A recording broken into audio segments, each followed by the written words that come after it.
Well, I went to the Clarkstown Country Club because I was part of my father's family, and he was providing my board and so forth. And I was going to high school.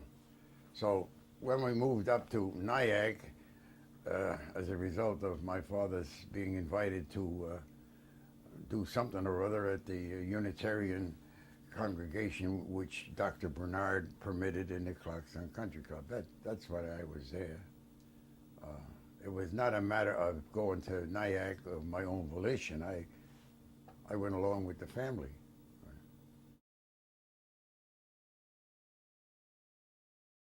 Well, as I say, he was invited up to the Clarkstown Country Club by uh, Ted Davis, who was a Unitarian minister, and my father being such at one time, later humanist, that's what he did. He went up there and he got enchanted by the place. It's very unusual.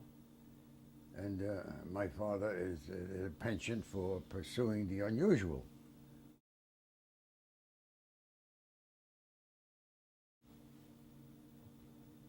Well, these people were there doing their thing. I mean, they were doing things that ordinary people are too busy or don't have the opportunity to do. They put on shows. They had a physical culture program there. It was called a country club, but it's about as far removed from any stereotype country club that you can imagine. They had no golf course. They didn't permit dancing. There was no drinking. It was more of a sanitarium, but it operated like communes do. Uh, there was no caste system. And Dr. Bernard took, what do you say, cases, people whom doctors had given up on, and Bernard would say, are these people, can they contribute to society in any way? Is it worthwhile to put them back in shape? And so he brings some violinist who was really a genius with the violin fiddle, whatever. So anyhow, Bernard fiddled with the violinist to put him back in shape.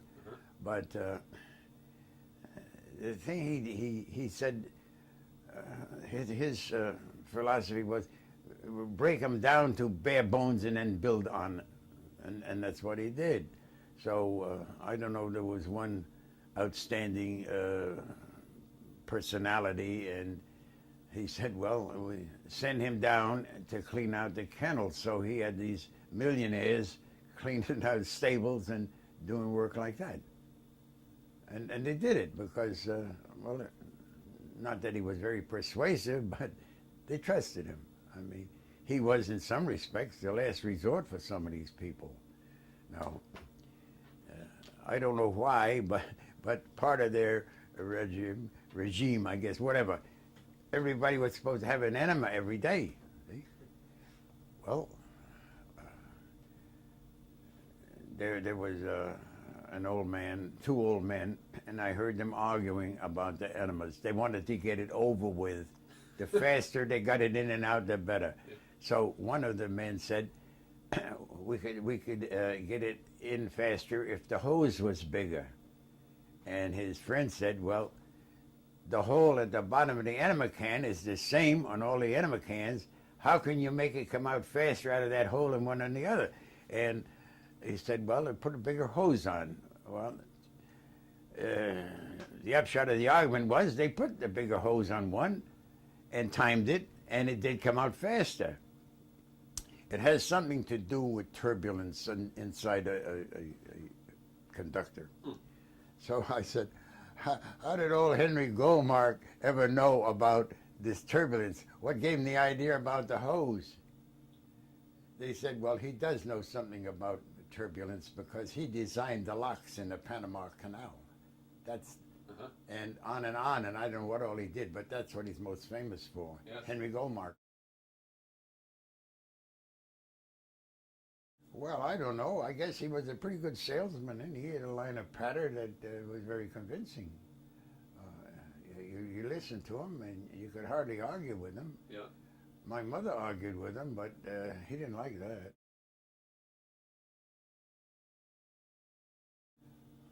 Well, wherever he learned it, whether he had been to India or not, he had it, and he was highly recognized. Uh, I've heard that the man had 32 degrees, mostly honorary, of course, and he knew his stuff. He could quote chapter and verse from exotic old books, and uh, well, my father was interested in him because my father was a scholar. He wrote the story of religion and the faith men lived by and taught comparative religion at Antioch. So this was a kindred soul that he'd met. Somebody he could discuss these matters with, knowledgeable. See, and that was the attraction there.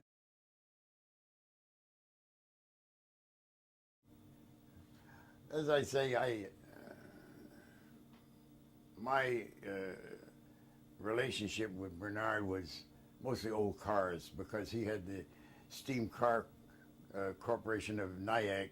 It was a tax thing because if he had this Steam Car Corporation, which was losing money, he wasn't paying the taxes he would pay as a collector having his valuable cars. Now he had a Minerva with dual tires on the back, and he couldn't take it to New York because the car was so long it couldn't make the turns in traffic there.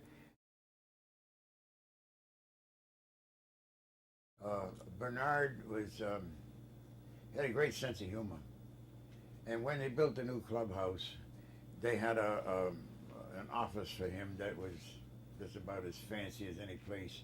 Uh, the paneling on the wall was burl rosewood or something. Anyhow, very, very elegant. And they had these gates that you have to get through to get in the club. Well, this limousine pulled in, and there was a man raking leaves beside the building where the cars parked.